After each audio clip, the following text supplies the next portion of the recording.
여러분, 성공하고 싶지요? 실패하고 싶습니까? 잘 살고 싶지요? 행복하게 살고 싶지요? 다른 사람들에게 칭찬받고 존경받고 살고 싶지요? 아멘. 물을 때 크게 아멘 하시기 바랍니다. 참 진리와 하나님의 은혜는요, 순박한 어린아이와 같은 심령에게 임하는 거예요. 그 믿음을 보시고 하나님께서 축복하시는 거예요. 세상에서 인문학을 강의하고 세미나 하는 장소에서 명강사의 명강해를 듣고 그의 영혼이 살고 그의 삶이 승리하고 성공하는 것이 아니라 생명의 양식인 하나님의 말씀을 통해서 여러분, 죽은 영혼이 살고 소망 없이 정처 없이 방황하던 영혼이 목표를 향하여 다시 우뚝 서고 하나님의 은혜와 축복 속에 성공하는 자리에 우뚝 서게 되는 줄로 믿습니다. 다시 한번 따라서 합시다. 인생 성공의 비결. 그러니까 내 인생을 어떻게 하면 성공할 수 있는가? 천상에 감춰진 비밀을 하나님께서 성경 말씀을 통해서 우리에게 계시해 주셨기 때문에 그 인생 성공의 비결을 오늘 이 시간에 여러분에게 증거하고자 합니다. 오늘 말씀을 통해서 크게 깨닫고 또 아멘하고 순종해서 여러분의 삶을 풍성하고 아름답고 행복하고 복된 기름진 삶으로 엮어갈 수 있기를 예수님의 이름으로 축복합니다. 할렐루야, 할렐루야. 사람은 누구나 자기 인생이 실패하지 않고 성공하기를 원하면서 살고 있습니다. 이 성공, 석세스, 이 낱말의 뜻이 무엇인가 국어사전을 찾아보니까 성공이란 낮은 데서 몸을 일으켜서 크게 됐다, 낮은 데서 몸을 일으켜서 부나 명예나 사회적인 지위를 얻었다, 이렇게 정의되어 있습니다. 그래서 사람들은 악착같이 경쟁해서 남보다 더 많은 부와 명예 또는 사회적 지위를 얻어서 성공의 길을 가려고 최선의 노력을 다하고 있습니다. 어떤 사람들은 이 목적에 대한 성취욕이 너무 지나쳐서 수단과 방법을 가리지 않는 것이 오늘날 사회 문제로 크게 대두되어서 법정에서 심판, 시시비비를 가리고 있습니다. 그런데 이런 사람들이 항변하는 내용을 보면 목적을 위해서는 언제나 수단과 방법을 정당화시킨다는 것입니다. 어찌되었든 이것을 남보다 많이 얻었을 때 사회는 그 사람이 성공했다고 평가하고 인정을 해주지요. 이 치열한 경쟁대회에서 밀려나면 결국 인생을 성공했다고 말할 수가 없겠지요. 이것이 바로 일반적으로 사회에서 성공했다고 하는 사람들에 대한 성공 개념입니다. 그럼 우리 그리스도인들의 성공 개념은 어떻게 정의해야 될까요? 이 그리스도의 성공 개념은 이렇게 접근하면 쉽게 이해할 수가 있습니다. 인생의 목적이 무엇인가?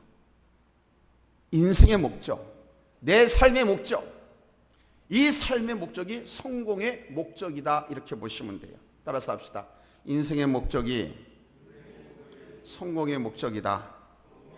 자, 그럼 예수 믿고 구원받은 하나님의 백성들, 우리 크리스찬들의 인생 목적이 무엇입니까? 여러분 귀에 못이 박히도록 저를 통해서 배웠습니다. 들었습니다.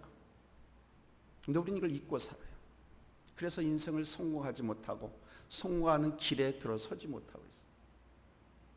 크리스찬들의 인생 목적, 소유리 문답 첫 번째 질문이 사람의 제일 되는 목적이 무엇입니까?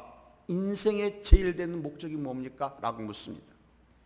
여기에 대한 성경의 답은 하나님을 영화롭게 하는 것과 영원토록 그를 즐거워하는 것이다 라고 답을 합니다. 그러므로 우리 크리스찬들의 성공은 여러분 하나님을 영화롭게 하는 것인 줄로 믿습니다. 아멘. 무엇을 많이 얻으면 성공한 것이 아니라 창조주 우리 하나님의 본래 목적을 성취하면 그 사람은 성공한 것이 된다.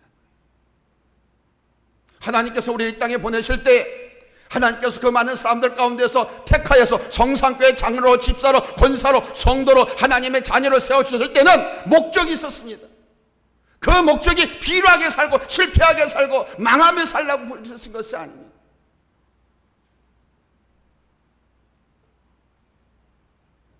내 삶을 통해서 하나님의 거룩한 이름이 드러난다면 결국 그 인생은 성공한 인생을 살게 되는 것입니다. 그러기에 우리 크리스천들은 성공의 개념을 올바로 이해해야 하는 것이 무엇보다도 중요한 거예요. 자, 그러면 구체적으로 성공하려면 어떻게 해야 되느냐? 어려운 거 없습니다. 하나님 아주 쉽게 말씀해요. 너무 쉽게 이야기하니까 크리스찬들이 이걸 안 따라요. 뭐 부동산 투자해서 돈 버는 법, 그 전문가들에 가서 들으면 아주 복잡합니다. 힘들고 어렵습니다. 그런데도 해요. 근데 그것보다 더 큰 성공과 부와 명예와 지위를 얻게 하는 방법이 하나님께서는 아주 간단하면서도 아주 쉬워요. 근데 너무 간단하고 쉽고 값이 없으니까 안 따라서 해요. 따라서 합시다. 세월을 아껴야 한다. 세월을 아껴야 성공할 수가 있습니다. 오늘 15절로 16절 말씀 우리 한번 같이 읽겠습니다. 시작. 그런즉 너희가 어떻게 행할지를 자세히 주의하여 지혜 없는 자같이 말고 오직 지혜 있는 자같이 하여 세월을 아끼라. 때가 악하니라. 그런데 이 세월을 아끼기 위해서 전제되어야 하는 내용이 뭐냐? 너희가 어떻게 행할지를 자세히 주의하여 합니다. 이 말의 헬라 원어를 문자적으로 좀 더 정확하게 해석하면 이렇습니다. 너희가 어떻게 행할지를, 너희가 어떻게 똑바로 걸을 것인가를 조심하라. 이렇게 해석할 수 있습니다. 성공하는 결과도 좋지만 내가 어떤 방법으로 바르고 정확하게 그 길을 갈 것인가가 중요하다는 겁니다. 목적만이 능사가 아니라는 것입니다. 그 과정이 정당하지 않으면 나중에 그 목적을 이루어도 반드시 그 정당하지 않았던 과정 때문에 목적의 의미를 크게 훼손할 뿐만 아니라 전체를 부정할 수도 있어요. 마키아벨리스트처럼 목적한 것을 이루기 위해서 수단과 방법을 가리지 않는 성공은 무의미한 것입니다. 그러기에 성도의 성공은 반드시 정당하게 이루어져야 하는 거예요. 그래서 무엇을 할 때, 무언가를 결정할 때 이것이 정당한가, 이것이 정당하고 올바른 것인가를 깊이 생각하고 행동에 옮기셔야 돼요. 말씀드린 것처럼 우리가 성공하는 삶을 살려면 세월을 아끼셔야 됩니다. 성경의 시간 개념은 두 가지가 있습니다. 하나는 크로노스라고 하는 개념이고, 이 크로노스라는 개념은 물리적인 시간 개념입니다. 하루는 몇 시간? 24시간. 이게 크로노스입니다. 그리고 카이로스라고 있는데, 이 카이로스는 opportunity, 찬스, 기회라는 개념입니다. 오늘 본문 16절은 원문에 보니까 세월을 아끼라, 세월을 카이론이라고 헬라를 썼습니다. 카이론은 기회를 아끼라는 것입니다. 그래서 오늘 이 시간에는 기회와 함께 시간적인 의미로 인생 성공의 비결을 살펴보려고 합니다. 사회에서 성공한 사람들의 특징을 보면 자기에게 주어진 시간과 기회를 잘 활용했다는 것입니다. 하나님께서 우리 모든 인간에게 하루 몇 시간을 주셨어요? 24시간을 주셨습니다. 반응하면서 예배드립시다. 이걸 크로노스라고 합니다. 하루 24시간은 그 누구에게나 똑같이 주어졌습니다. 저 청와대 대통령도 24시간 하루, 저 서울구치소의 박근혜 씨에게도 24시간입니다. 그런데 이 시간을 어떻게 잘 활용하느냐가 인생을 성공으로 이끄느냐 실패로 이끌어가느냐를 결정하게 된다는 거예요. 왜 성공과 실패를 가늠하느냐? 시간 속에 기회가 있기 때문입니다. 따라서 합시다. 시간 속에 기회가 있다. 시간 속에 기회가 있어요. 사람이 80년을 산다고 가정하고 하루에 8시간을 자면 23만 3,600시간을 잠을 잡니다. 80년을 기준할 때. 이걸 날짜로 계산하면 9,733일, 년으로 계산하면 26년 6개월 정도 잠으로만 잡니다. 여기에다가 1시간 더 낮잠을 잔다고 하면 30년을 잠으로 보냅니다. 80년 사는 것 가운데 먹는 것으로 하루 3끼에 2시간을 쓴다고 하면 58,400시간, 날짜로 계산하면 2,433일 정도, 년으로 환산하면 약 6년 6개월을 계속 먹는 일만 하는 겁니다. TV를 아침에 1시간 보고 저녁에 2시간 정도 본다고 하면 평생 87,600시간을 텔레비를 봅니다. 그 바보 상자를. 날짜로 환산하면 3,650일, 년으로 환산하면 10년 동안 TV만 보는 거예요. 근데 낮에도 또 TV를 멀쩡히 한두 시간 보고 있으면 20년을 TV를 보고 보는 거예요. 80년 가운데 잠자는데 30년, TV 보는데 20년, 밥 먹고 하는데 6년 6개월. 여기에다가 잡담하는 시간, 쓸데없이 돌아다니는 시간, 화장실에 앉아있는 시간, 여가 생활 등을 빼면 우리가 정말 중요한 일을 하는 시간은 얼마 되지 않습니다. 그런데 중요한 것은 시간은 놔뒀다가 끄집어서 다시 쓸 수 없다는 것이고, 시간은 쓰지 않으면 그냥 없어진다는 겁니다. 그래서 그냥 없어지는 이 시간을 어떻게 잘 활용하느냐가 인생을 성공하느냐 실패하느냐를 판가름하는 것입니다. 성경의 인물 가운데 이 시간과 기회를 가장 잘 활용했던 사람 중에 하나가 야곱입니다. 그는 형 에서의 장자의 명분을 8주 항구로서 살 때에도 그 타이밍을 아주 정확하게 이용했습니다. 형 에서의 그 배고픈 기회를 결코 놓치지 않았다는 것입니다. 기회는 그냥 우연히 찾아오는 것이 아닙니다. 절대 명심하세요. 우연히 기회가 오는 것이 아닙니다. 그 기회에 대해서 깊은 관심과 지식을 갖고 기다리다가 그 기회가 찾아오면 그걸 놓치지 않고 붙잡아야 된다. 기다리는 사람에게, 준비하고 있는 사람에게 기회가 찾아옵니다. 자기가 다시 살 수 있는 기회도, 기업이 일어날 수 있는 기회도, 성공할 수 있는 기회도 반드시 그 기회는 오는데 기다리고 있는 사람에게, 준비된 사람이 그걸 기다렸다가 집중하고 있어서 그걸 붙잡아야만 하는. 그가 외삼촌 라반의 집으로 도망을 가서 살았습니다. 거기서 장가들어서 아내를 4명이나 거느리고 스라의 자식을 11명이나 두었지만 그의 소유가 하나도 없었습니다. 그는 자기 인생이 그렇게 흘러가 버리는 것이 안타까웠습니다. 이렇게 그냥 외삼촌 집에서 남의 일만 하다가 평생 남의 집 머슴으로 끝날 것 같았습니다. 고향으로 돌아가야 되겠다라고 신세 한탄을 하면서 녹두리를 했습니다. 창세기 30장 30절입니다.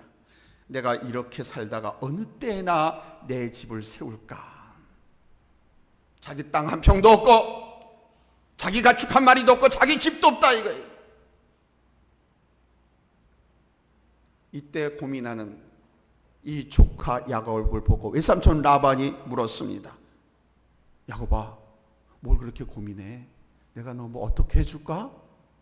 어떻게 했으면 좋겠니? 힘내. 바로 그때 야곱은 외삼촌이 제안한 어떻게 해줄까? 라고 묻는 그 한 번의 기회를 놓치지 않았습니다. 양들 가운데 검은 것을 나에게 다 주세요. 알롱진 얼룩진 것들 다 저한테 주세요. 왜냐하면 대부분이 짐승을 낳을 때 흰둥이는 흰둥이 낳고 껌둥이는 껌둥이 낳지 점박이를 낳지 않거든요. 그러니까 외삼촌 입장에서는 조카가 말하는 것이 바보 같았어요. 그래, 그렇게 해줄게. 허락했습니다. 근데 야곱은 바로 그 기회를 놓치지 않고 양들과 염소들의 교미를 할 때 그때를 이용해서 마침내 거부가 되었습니다. 야곱이 이렇게 할 수 있었던 것은 세월을 낭비하면 안 되겠다는 생각이 들었기 때문이고, 그래서 기회를 만들고 그 기회가 찾아오자 그 기회를 놓치지 않았다는 거예요. 예수님의 비유 가운데 마태복음 25장에 달란트 비유가 나옵니다. 잘 아시죠? 한 주인이 멀리 타국으로 가기 전에 3명의 종을 불러서 한 종에게는 5달란트, 또 한 종에게는 2달란트, 그리고 한 종에게는 1달란트를 주고 떠나갔어요. 그런데 이 종 3명이 두 종류로 나눠지는 것을 우리가 알죠?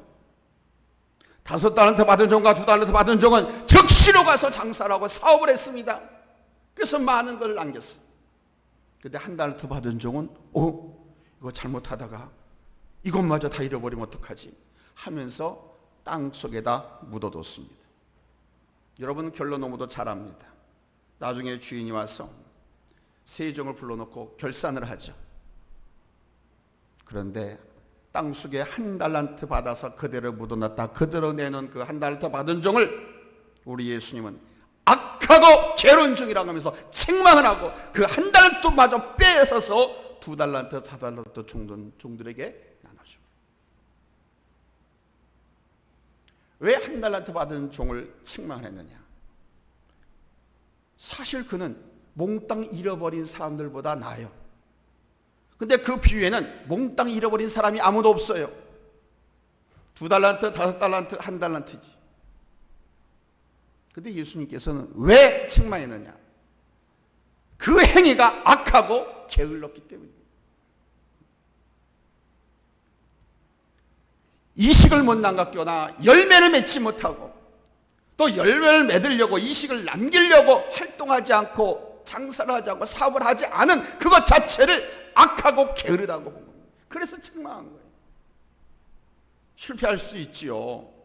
하나님의 자녀는 실패하면 하나님께 다시 미천 대줘가지고 사람 붙여줘가지고 다시 하게끔 하시는데 그 하나님을 믿지 못하고 두려워서 땅속에 그냥 묻어둬 버리니까 도망가 버리니까 하나님께서 이 악하고 게으른 놈이라고 책망하고 그 주었던 것까지도 빼앗아서 2달란트, 5달란트 남긴 종에게 나눠주고. 여러분 잊지 마십시오. 악한 것도 문제지만 게으른 사람은 절대로 성공할 수가 없어요. 한번 따라서 합시다. 게으른 사람은 절대로 성공할 수 없다. 게으른 것은요, 우리 하나님 앞에 책망받을 일이. 시간을 낭비하는 사람들의 특징이 뭔지 아세요? 시간 낭비. 게으르다는 거. 그래서 현실 파악을 못해요, 이 사람들은. 시간이 항상 자기를 기다려줄 것이라고 생각한다는 것입니다. 그러면서 내일 하면 되지, 나중에 하면 되지, 이렇게 스스로를 위로합니다. 뭐 나만 그런가? 다른 사람도 그럴 수 있는. 네, 여러분, 기회가 기다려줍니까? 세월이 멈춰주냐 이거예요. 우리가 믿음의 사람으로 성공하는 삶을 살려면 반드시 세월을 아끼셔야 돼요. 기회를 놓치지 말라는 겁니다.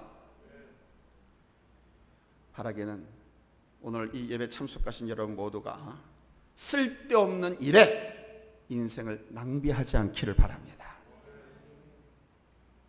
두 번째로 성공하려면 따라서 합시다. 방탕하지 말자. 방탕하지 마셔야 됩니다. 자, 오늘 보면 17절로 18절입니다. 찾았으면 아멘 합니다. 큰 소리로 읽습니다. 시작. 그러므로 어리석은 자가 되지 말고 오직 주의 뜻이 무엇인가 이해하라. 술 취하지 말라. 이는 방탕한 것이니 오직 성령으로 충만을 받으라. 아멘. 사도 바울은 왜 술 취하는 것과 그러니까 술 취하는 것이 곧 방탕한 것이다라고 하는 등식을 만들었을까요? 그것은 우리 인간의 문화를 망가뜨린 주범이 바로 술 문화이기 때문에 그렇습니다. 인간의 삶을 폭망하게 만든 것이 바로 술 문화 때문이라는 거예요. 처음에는 사람이 술을 먹지만 나중에는 술이 사람을 먹습니다. 사람이 맨정신으로 망가집니까? 술집을 가거나 2차, 3차를 가거나 또 육체의 향락을 찾아가는 사람들을 보십시오. 맨정신으로 가는 사람은 아무도 없습니다. 모두가 취한 상태에서 갑니다. 술 취해서 말하는 사람의 말을 한번 들어보십시오. 그리고 그 사람이 말할 때 그 말을 못하게 가로막아 보세요. 그럼 그 사람이 어떤 반응을 보이는가요? 싸움이 일어나죠. 막 분노를 일으킵니다. 흥분합니다. 왜 막어? 내 말 들어보라니까. 그야 소주병이 날라옵니다. 아주 친한 친구인데도 거기서 싸움이 일어나요. 언어를 판단하는, 언어를 제어하는 그 판단 능력이 상실되어 가지고 서로 통제해야 할 말들을 통제하지 못하고 막 서로 떠들어댑니다. 그 시끄러워요. 서로 자기 말을 들으라고 떠들었고 야단이죠. 그때 술 마시지 않은 사람이 그 옆에서 그 사람들이 하는 말을 들어보세요. 어떻습니까? 과간이 아니죠. 그리고 술 취한 사람치고 상황을 정확하게 이해하는 사람도 없습니다. 하나님께서 왜 이렇게 술 취하지 말라고 신신당부를 할까요? 그 이유를 마태복음 24장 38절에서 찾아보겠습니다. 찾았으면 아멘합니다. 합독합니다. 시작. 홍수전에 노아가 방주에 들어가던 날까지 사람들이 먹고 마시고, 아멘. 아니 도대체 사람들이 뭘 먹고 마시고 놀았길래 그 마음에 생각하는 것이 항상 악하고 또 우리 하나님께서 사람 지으신 것을 한탄하셨을까요? 홍수 이후에 노아 할아버지의 행적을 보면 사람들이 그 먹고 마신 것이 술이었다라는 것을 알 수가 있습니다. 술 문화가 얼마나 퇴폐적이었으면 하나님께서 인간을 지면에서 쓸어버리셨었겠어요. 그런데 술 마시는 사람들은 그것을 깨닫지 못하죠. 자기의 삶이 다 망가지고 난 후에 그때 가서 후회합니다. 아담의 범죄로 우리 하나님 마음은 매우 괴로우셨을 겁니다. 내 사람들이 또 술을 처먹고 하나님의 법을 어기고 하나님 마음을 아프게 만들었습니다. 하나님은 홍수로 지면에서 사람들을 쓸어버리셨죠. 그런데 그 아픔이 채가시기 전에 노아가 또 술에 취해서 자식들이 범죄하는 원인을 제공합니다. 노아가 술 취해 않았으면 그 자식들이 범죄하지 않았습니다. 여러분, 노아가 그 사랑스러운 축복의 자손들, 그 자식들에게 저주했던 이유가 뭡니까? 자식들 저주했잖아요. 노아가. 어떤 부하가 자식을 저주를 합니까? 노아가 술 취했기 때문에 분별력을 잃어버린 겁니다. 포도주를 너무 마셔가지고 취해가지고 자식을 저주합니다. 언어 통제 능력이 없는 거예요. 술 취하니까. 롯이 가까스로 소돔과 고모라에서 멸망을 피하고 살아남았죠. 근데 언니가 동생에게 말합니다. 야, 세상에 남자가 아무도 없다. 우리 아버지밖에 없다. 그러니까 하루씩 우리들이 아버지하고 자자. 관계를 맺자. 딸이 그렇게 의논해가지고 이 두 딸이 이틀간에 걸쳐서 아버지 롯에게 술을 잔뜩 먹여가지고 사례 분별 못하게끔 취하게 만들어 놓고 근친상간의 죄악을 저질렀습니다. 그렇게 해서 난 자식이 누굽니까? 모압과 암몬 아닙니까? 이들이 또 시집가고 장가가서 많은 후손을 거느리게 됐어요. 그래서 모압 족속이 되고 암몬 족속이 된 거예요. 롯과 그 두 딸과 근친상간에서 낳은 자식 후손들이 모압 족속과 암몬 족속입니다. 이 모압 족속, 암몬 족속이요, 이스라엘 민족이 애굽을 출애굽해서 가나안 땅에 들어가서 가나안을 정복할 때부터 시작해가지고 왕정 시대까지 이스라엘 민족하고 치열하게 싸우는 적대적 관계가 됩니다. 무슨 말씀이냐? 이렇게 술은 개인 한 사람뿐만 아니라 그 파국이 민족에까지, 국가에까지 미친다는 겁니다. 그래서 세계사의 어느 국가는 한때 굶주령을 내리기도 했어요. 굶주령을, 술을 못 먹게 했어요. 그렇기 때문에 사도 바울은 술 취하지 말라고 말하는 겁니다. 잠언 21장 7절 말씀에 보면 술과 기름을 좋아하는 자는 부하게 되지 못하느니라 이렇게 말씀해요. 기름이 뭡니까? 괴기를 말하는 거예요. 괴기. 괴기가 고기, 육식을 말하는 거예요. 술. 여러분, 부하게 되지 못하는데 어떻게 인생 성공을 말할 수가 있겠습니까? 하나님께서 부하게 될 수 없다, 성공할 수 없다라고 말씀을 하고 있는데 되겠습니까?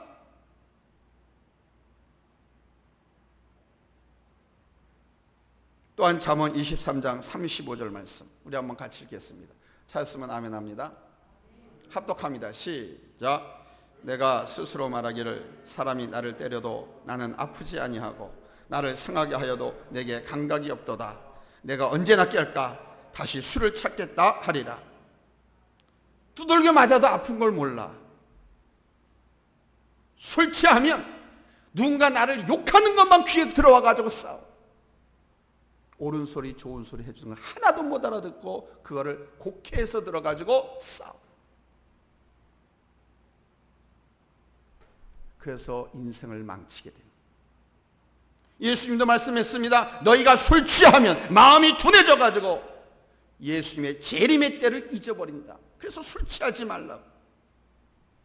그러니까 술 취하면 인생 실패, 영혼 실패 동시에 당한다는 거. 믿음으로 성공하기를 원하신다면 여러분 방탕한 생활 하지 않기를 바랍니다. 목사님 술 취하지 말라고만 하십니까? 술은 쳐다보지도 말라고 합니다. 잠언 23장 31절에서 쳐다보지도 않길 바랍니다. 저도 술 잘 먹어요. 근데 안 먹습니다. 저희 부모님들부터 술 꽤 많이 잡섰어요. 그 나도 실험을 다 해봤어. 내가 주량이 얼마나 되는가. 근데 나는 믿음이 있어서 신앙이 있어서 그 이후에 술을 안 먹어요. 하나님께서 먹지 말라고 하니까, 쳐다보지도 말라고 하니까, 내가 성공하려면 술 취하지 말라, 방탕하지 말라 말씀하고 있습니다. 여러분 방탕하지 않기 바랍니다. 청소년 얘를 신앙생활 잘하다고 대학 들어가고 사회 진출하면서 술 문화와 가까이 지내는 젊은이들이 많이 있습니다. 그러면서 타락하기 시작하고 방탕하기 시작하면서 하나님께 주셨던 소명과 비전을 잊어버리고, 그러면서 내가 이렇게 직장생활하고 이렇게 돈 벌어서 내가 행복해야 되겠다, 내가 축복된 성공한 삶을 살아야 되겠다라고 하는 그 한 가지 그 목적만을 가지고 살아갑니다. 그러나 이 하나님 말씀에서 벗어나서 방탕하면 결코 행복한 삶을 찾지도 못하고 성공할 수가 없습니다. 하나님 말씀으로 돌아오시고 나를 위해서 나를 살리고 나를 성공시키려고 하는 이 하나님의 권면, 이 생명의 말씀을 붙잡으시기를 예수님의 이름으로 축복합니다. 할렐루야. 세 번째로 성공하려면 따라서 합시다. 성령 충만을 받자. 성령 충만 받으셔야 됩니다. 너무도 단순한 진리입니다. 전 늘 말씀드립니다. 하나님의 말씀은 쉽고 단순합니다. 왜? 우리가 밀어내가지고 복잡하고 힘들게 말하면 못 알아듣거든요. 어렵고 힘든 것을 말씀하면 아무도 안 따르거든요. 그래서 하나님은 진리를 아주 쉽고 간단하고 심플한 것에 숨겨두시면서 우리에게 아주 쉽게 요구를 하고 있어요.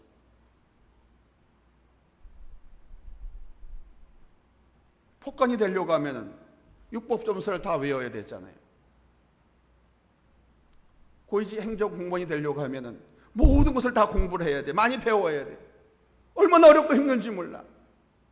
제 아들놈은 행정고시 준비하라고 한 몇 개월 시켰더니 하다가 도저히 힘들어서 못하겠다고 때려치고 그냥 일반 회사에 취직해서 다니고 있어.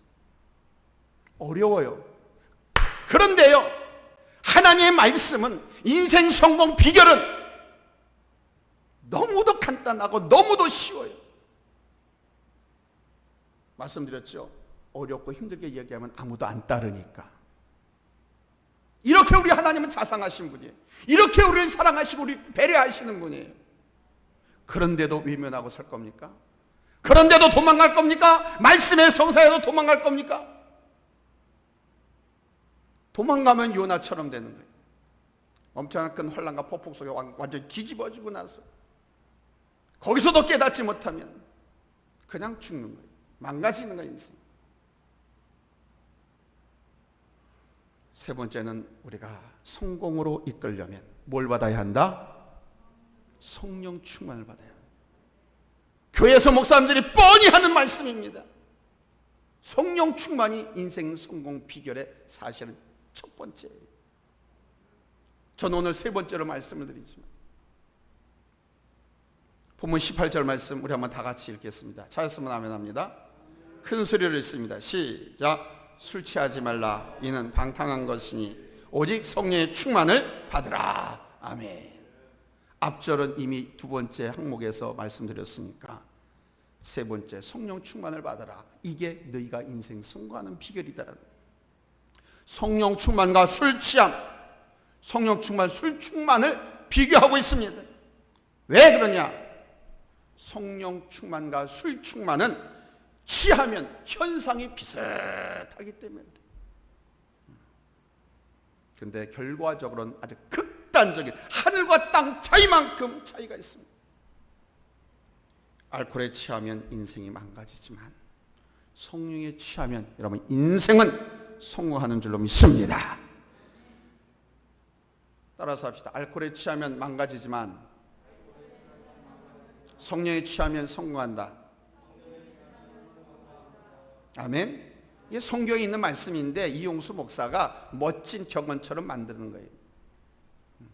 영어로도 제가 만들어놨죠. 그러니까 그리스도인들의 삶을 성공적으로 마치는 것은 바로 내 삶을 통해서 하나님의 영광이 나타나는 것이라고 말씀드렸습니다. 그러니까 성령 충만이 의미는 뭐냐?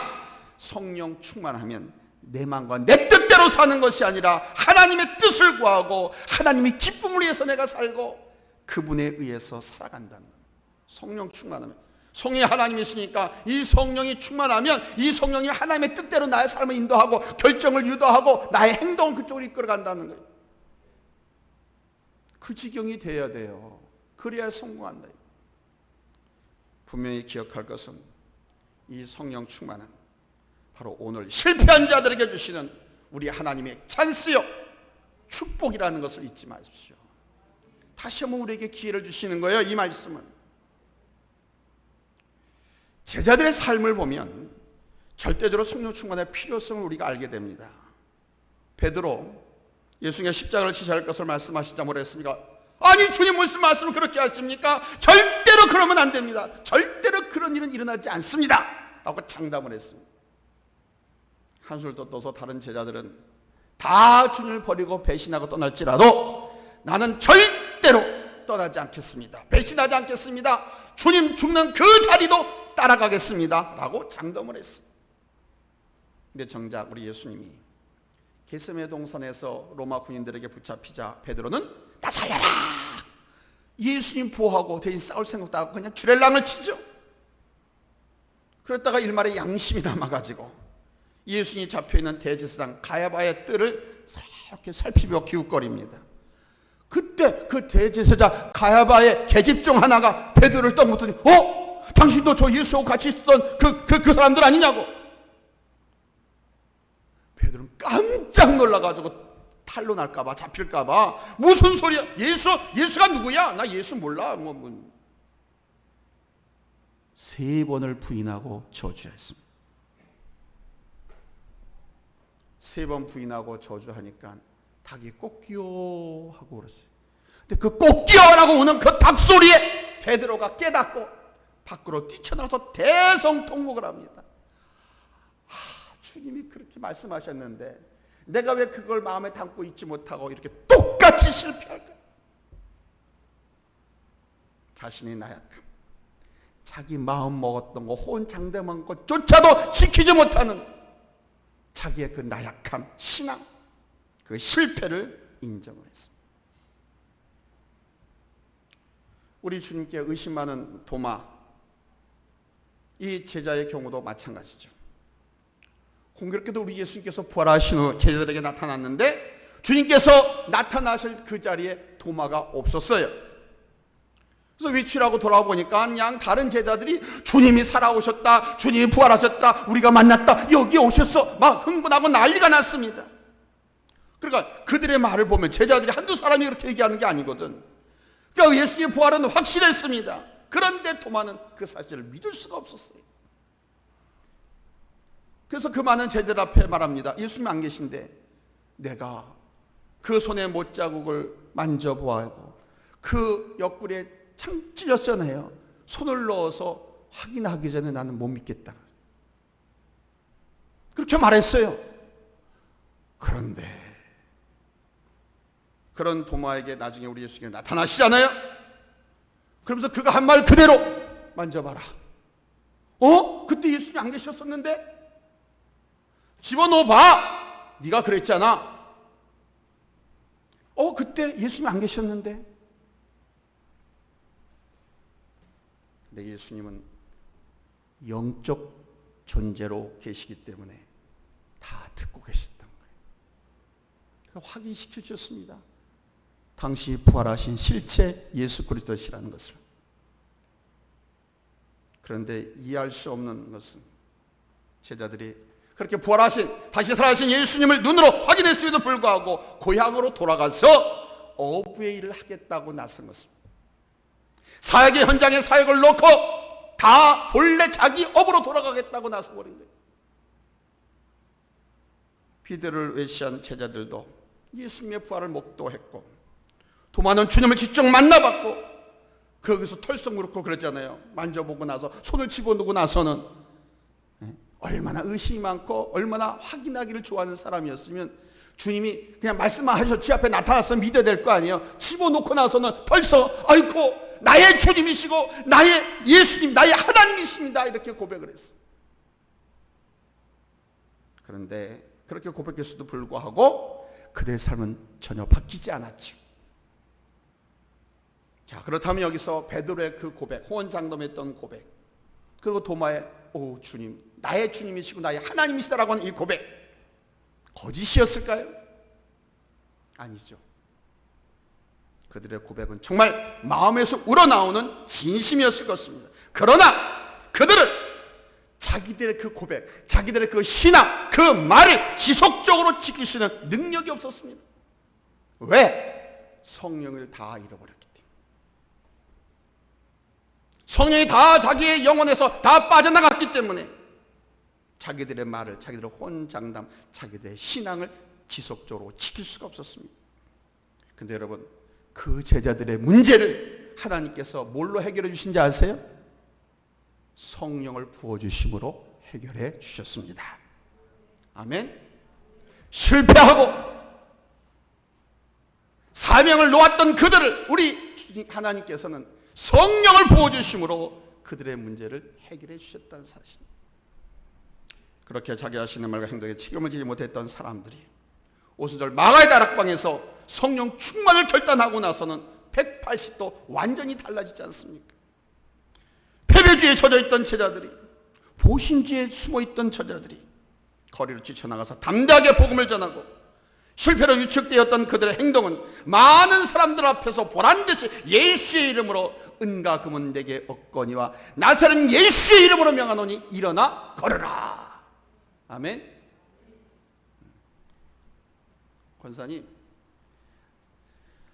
목숨 걸고 생명을 걸고 못하는 설교지만 나를 불쌍히 여기셔서 좀 들어주세요. 무슨 말인지 아시죠? 뒤에 있는 사람들은 몰라. 앞에 있는 나만 아는 거예요, 권사님. 뭔지 아시겠지? 나를 좀 불쌍히 여겨서, 야, 얼마나 설교를 못하면 저렇게 그냥 온 힘을 다하면서 좀 알아달라고, 들어달라고 저렇게 호소할까? 그렇게 생각하시고 좀 들어주세요. 아멘. 자기가 아멘 해야지.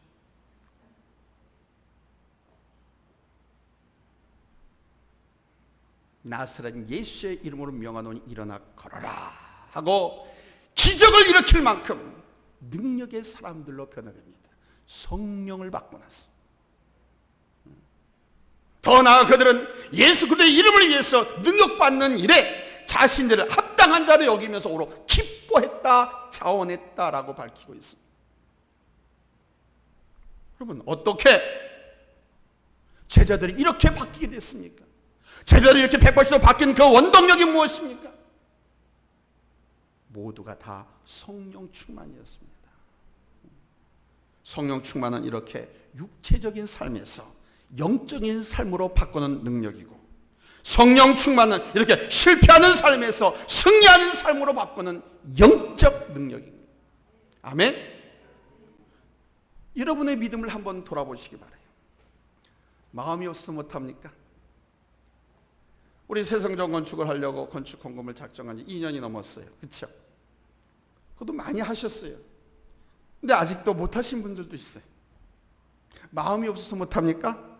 아니죠. 마음은 다 굴뚝 같습니다. 근데 돈이 없어서 못하지. 그렇죠? 돌아보니까 없어. 성전 건축하는데 헌금할 돈은 없어. 내 옷 사고 나 먹고 살 것은 있어도, 근데 헌금할 돈은 없어. 마음은 하고 싶은데. 내가 하나님 교회에서 선생으로, 교사로, 구역 강사로 봉사하고 섬기고 하나님 일을 하고 싶어. 왜? 그 길을 한 자들 하나님께서 지혜를 아름답게 하시고 존경받게 하시고 그 섬기는 터를 넓혀 주시고, 아멘. 가정에 화평과 평화를 주셔서 번창하여 주신다고 약속했기 때문에 하고 싶어. 마음은 굴뚝 같아. 근데 다 도망가버려. 다 도망가고 싶어. 다 안 하고 싶어. 마음은 굴뚝 같은데 왜? 그거 안 하면 도망가면 요나가 되니까 그렇게 하고 싶진 않아. 그러니까 합법적으로 목사님한테 이야기 허락받고 싶어. 허락해 주세요. 허락해 주세요. 그거는 내가 허락할 것이 아니라 하나님께서 하나님의 일을 하라고 세우셨기 때문에 하나님의 권한이. 그러니까 하나님께 허락받고 그만두거나 옮기거든. 그런데도 마음 한구석에는 나는 저주받거나 실패하는 삶, 불행한 삶을 살면 안 돼. 실패나 불행한 삶에 대한 공포, 두려움이 있습니다. 그러나 반면에 나는 행복하고 건강하고 축복받은 승리하는 삶에 대한 희망, 시구, 기대가 있어요. 근데 어떻게 할 줄 몰라. 그러나 여러분, 성령 충만 받으면 하나님의 뜻이 분명하게 나타납니다. 성령 충만 받으면 그 성령께서 분명하게 나를 향하신 하나님의 메시지, 나에게 말씀하시고 나에게 약속하신 그 축복들이 확연하게, 분명하게, 뚜렷하게, 엄청나게 들려옵니다. 큰 바위를 내 가슴에 덩 안기는 것처럼 충격적으로 다가옵니다. 성령 충만 받으시기 바랍니다. 성령 충만 받으시기 바랍니다. 근데 성령 충만 받지 못하면 내가 한 약속, 내게 주어진 사명, 이걸 지속적으로 행동으로 보여주는 능력이 상실되었습니다. 그래서 성공하는 삶을 살지 못하고 늘 실패하고 좌절하는 삶을 사는 것입니다. 이 모든 문제를 해결하는 것이 뭐라고요? 성령 충만입니다. 그래서 성령 충만 받으라고 그렇게 목사들이 목이 터지게 외치는, 하나님께서 그렇게 가르치라고 말씀하시고 성경에서 그렇게 강조해서 성령 충만 받으라고 말씀하신 우리 주님. 성령은 바로 우리의 연약한 부분을 감당하시려고 하나님께서 우리에게 오신 겁니다. 여러분, 성령 충만 받으시기 바랍니다. 할렐루야. 한번 크게 아멘 해보세요. 성령 충만 받으시기 바랍니다. 아멘. 여러분, 우리가 실패하는 것은 하나님의 뜻이 아니에요. 따라서 합시다. 내가 실패하는 것은 하나님의 뜻이 아니다. 내가 도망가는 것은 하나님의 뜻이 아니다. 내가 배신하는 것은 하나님의 뜻이 아니다. 배신, 도망, 미움, 시기, 질투, 싸움, 이건 하나님의 뜻이 아닙니다. 이거는 사탄, 마귀의 지령이 그 뜻이지. 성령 하나님의 뜻은 서로 위로하고, 서로 격려하고, 서로 사랑하고, 서로 덮어주고, 이해해주고, 끌어주고, 밀어주고, 당겨주고, 아멘, 섬겨주고, 그리고 하나 되고 분열이 아니라 연합하고, 아멘. 이게 우리 하나님의 뜻입니다. 끝까지 믿음으로 사명을 감당하는 것이 하나님의 뜻입니다. 그리고 반드시 하나님의 약속을 이루어드리고 하나님의 이름을 드러내는, 영화롭게 하는 것이 하나님의 뜻입니다. 나를 향한. 우린 주 안에서 당당하게 이런 성공하는 크리스찬들이 되어야 할 줄로 믿습니다. 그러기 위해서는 세월을 아끼고 기회를 놓치지 마십시오. 주어진 시간을 잘 활용하고 찬스를 꼭 붙잡으십시오. 술 취하고 방탕하지 마십시오. 하나님이 내게 주신 것들, 건강이든 물질이든 달란트든 절대로 그것을 가지고 망령된 것에 사용하지 마십시오. 마지막으로 성령 충만해서 성령 하나님의 컨트롤, 지휘, 감독을 받으십시오. 이것이 내 인생을, 믿음의 삶을 성공시키는 유일한 비결입니다. 어렵지 않습니다. 쉽습니다. 어렵지 않습니다. 쉽습니다. 근데 너무 쉽고 그냥 공짜로 주니까 사람들이 그 값어치를 모르고 실천하지 않습니다. 그런데 실천해 본 사람들은 다 성공하는 삶을 살고 있습니다. 많은 신앙의 위인들이 그것을 우리에게 모델로 보여주고 있습니다. 지금도 이 땅에 많은 신앙의 위인들이 우리 주변에서 그것을 보여주고 있습니다. 여러분들도 한번 그 모델이 되어 보십시오. 술 취함으로 방탕하지 않고 성령 충만함으로 우리 하나님의 영광을 드러내는 성공하는 크리스찬들이 다 될 수 있기를 예수님의 이름으로 축복합니다. 할렐루야! 할렐루야! 기도하겠습니다.